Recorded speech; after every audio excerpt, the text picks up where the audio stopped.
worth watching. These are the games that I'd pay to go see. Really intense, really physical, lots of skill, great goaltending, lots of emotion, intensity. Really fun to be behind the bench because the game's played at the right level. Do you have an update on Matthew Tkachuk?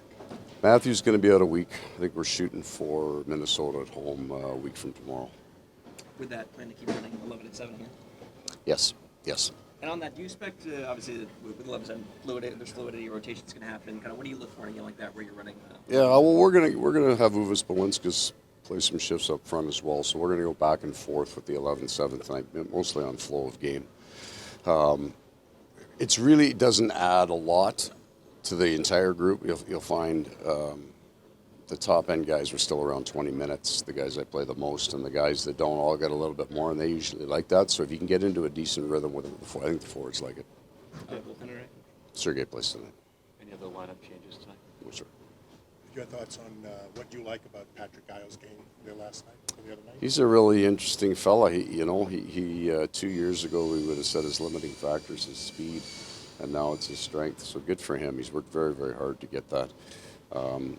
Well, I really liked him. I think he's 3-1 on faceoffs for a guy who's not a center iceman. So maybe we got a gem there. We put him in his first NHL game, put him at center ice, and I thought he handled it very well. Milestone for Sam Reinhart tonight, 700. games. Just looking at his career, obviously a long ways to go, especially with his new contract. But through 700 games, just his development and what you've seen from him, he's growing with you guys. Yeah, Sam's a player that actually I don't think he's reached his peak because he processes the game so well. He will learn and continue to learn as a player, and he's maybe the smartest player, one of the smartest players I've ever coached.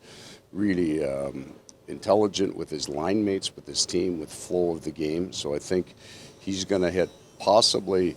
They all hit a certain physical plateau where he's very, very fit. He's a very strong athlete, but he will continue mentally to absorb the game.